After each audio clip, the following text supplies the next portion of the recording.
Dear team good evening, dear friends good evening. Sales और marketing के ऊपर हमारे सोशल दायित्व को निभाते हुए नया एपिसोड। तो मेरे दोस्त, जो भी हमारे चैनल पार्टनर्स हैं,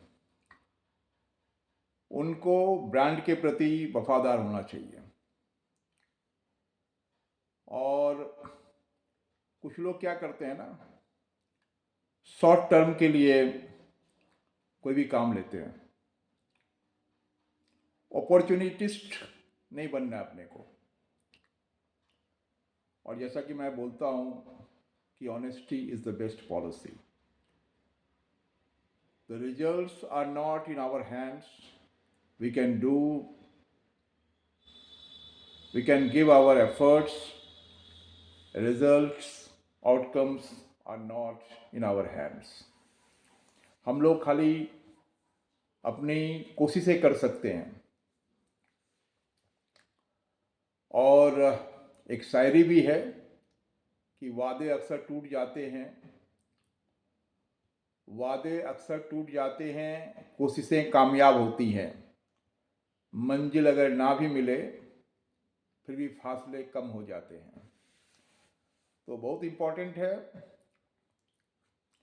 कोई भी ब्रांड जब किसी को मान लीजिए डिस्ट्रीब्यूटरशिप देता है या एजेंसी देता है, तो आपको एक अपॉर्चुनिटी दे रहा है to earn income, to earn livelihood.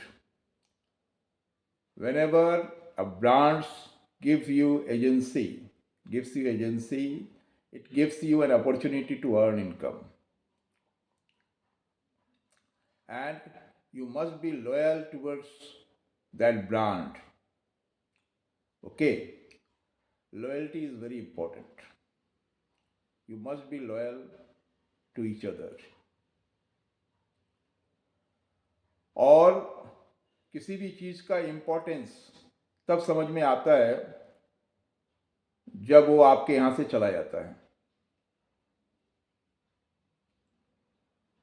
जब तक मान लीजिए कोई नौकरी में है तो उसको नौकरी का इम्पोर्टेंस समझ में नहीं आता है, लेकिन जब वो नौकरी उसकी छूट जाती है, जब वो नौकरी उसके हाथ से चली जाती है, तब उसको समझ में आता है कि उसके लिए वो नौकरी कितना इम्पोर्टेंट था।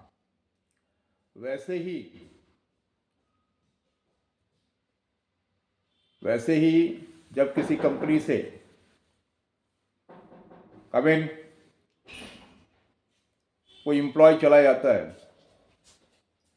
तब उसको समझ में आता है कि वो एम्प्लॉय कितना इम्पोर्टेंट था उसके लिए। मान लीजिए किसी कंपनी ने आपको एजेंसी दी है, आपको उस ब्रांड के बारे में इम्पोर्टेंस तब पता चलता है जब वो ब्रांड आपके हाथ से निकल जाता है और दूसरे के पास चला जाता है। अभी तक जो आप कमा रहे थे आपको एहसास नहीं था, लेकिन जब दूसरा कमाना शुरू करता है तब आपको समझ में आता है, यार मैंने क्या गलती की। वो आपने एक सोने देने वाले, अंडे देने वाली हेन के बारे में सुना होगा ना, सोने की अंडे देने वाली मुर्गी के बारे में सुना होगा। तो कुछ लोग क्या करते हैं, एक मुर्गी थी, वो डेली एक सोने के अंडे देती थी। उसका जो मालिक था वो सोचा, यार क्या एक दिन में एक ठो अंडा देती है, इसके पेट में जितने अंडे हम सारे एक दिन में काट के निकाल देते हैं। और जब काटा तो उसके अंदर कुछ नहीं मिला और बाद में वो अफसोस करने लगा। तो जल्दीबाजी मत कीजिए। वो कहावत है ना, slow and study win the race. तो जल्दीबाजी जो काम है वो कभी कभी ले डूबता है। तो अपने जो भी आपको एजेंसी दिया, जिस कंपनी ने, वो आपको पैसा कमाने का जरिया दिया है, मौका दिया है, तो उस कंपनी के प्रति वफादार रहिए और लॉन्ग टर्म में भरोसा कीजिए। जल्दीबाजी में कुछ नहीं होता है। Rome was not built in a day. तो आज के लिए इतना, फिर नेक्स्ट एपिसोड में। थैंक यू, धन्यवाद।